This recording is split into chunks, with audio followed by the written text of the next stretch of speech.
Welcome back, everyone. A few weeks ago, I made a video on the Acoustic Energy AE-109, and that speaker essentially surprised and delighted me with its performance for being a $1,000 tower speaker. Thanks to No Noise Hi-Fi in Toledo, I've had the pleasure of having the bigger brother, the AE-309, for a few weeks now. So today I'd like to talk about how they perform and how they compare to another competitor near the price of the AE-309.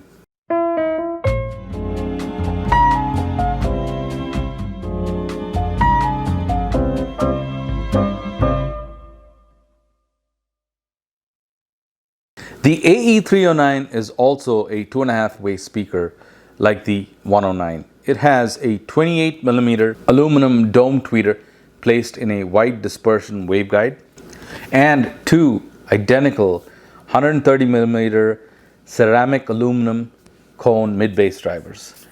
This is a ported speaker with a slot type port in the back. It's roughly 34 inches tall, 7 inches wide, and 11 inches deep. The website says the cabinet material is made of high density MDF and is quite heavy and almost 50 pounds each. It comes with floor spikes and it's available in piano black and walnut real wood veneer finishes. The published sensitivity is 89 decibels and nominal impedance is 6 ohms. The speaker retails for just under $1,900 US. Fit and finish on this piano speaker is superb. I had them in my large basement listening room, which is a bit over 1,000 square feet in area and with a 10-foot ceiling. This room is well furnished and it has a moderate amount of acoustic treatment as well. For amplification, I used the Riga Elex Mark IV and my Audio Research VSI 60 integrated amplifier. The AE-309's sound and presentation belies its petite size. It truly sounds like a much bigger speaker, especially while reproducing bass frequencies. But it's not just all brawn. It also showcases great finesse as well. It has a warm, sweet, inviting mid-range and a smooth high frequency, all without giving up on detail. Let's talk through a few song examples. The song is called I Do from the album Talking Timbuktu by Ali Farkature. Star-cast players on this album with guitarist Ry Cooder and bassist John Patitucci. Superb album with excellent mastering showcasing uncompressed dynamics. The opening acoustic strings sound tonally rich and the bass from the kick drum that follows sounds open and vibrant, energizing this big listening room with air. And the cymbals sound so smooth and silky. The dynamics and the tonal colors were displayed quite well by the AE-309 in an unrestrained but yet in a laid-back and unforced manner. Ali Farkature's voice sounds so detailed and live, a very captivating presentation that quite frankly I have not come across in an under $2,000 floor standard. Now, I'm a sucker for a jazz album that packs gorgeous tones and harmonics from a vibraphone and explosive drum solos. So next up is Bobby Hutcherson's album called Oblique. This is a post-bop jazz album that was recorded in 1967 by the recording engineer Rudy Van Gelder. And this is a tone poet release with Bobby Hutcherson on vibes and Joe Chambers on drums. The 309s reproduced the attack and textural details of the snare and the kick drum really well. And Bobby Hutcherson's vibraphone sounds warm, highlighting all that delicious swirling harmonics. The 309s managed to bring out all this detail and attack in combination with a warmth that really draws you very easily into complex music. Okay, now I'm going into a completely different genre just to illustrate what an all-rounder the 309s can be. The song is called Baby Blue. from the album New Bermuda by the band Deaf Heaven.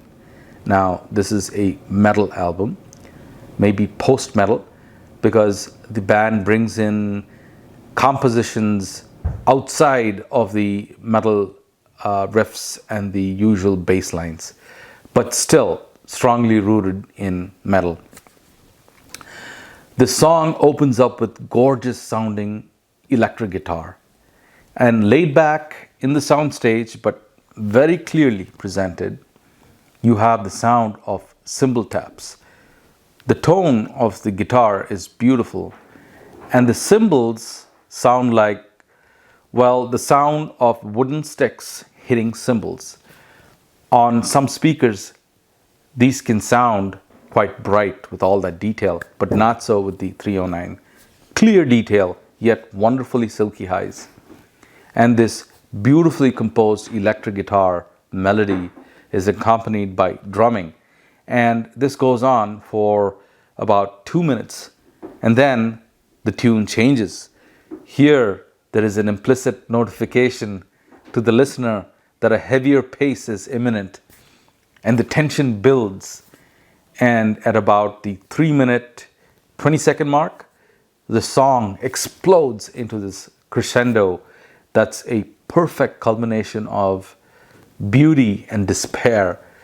And the vocals here are grindcore, which may put off some that don't like this genre of music, but it is perfect for the expression of aggression and pain.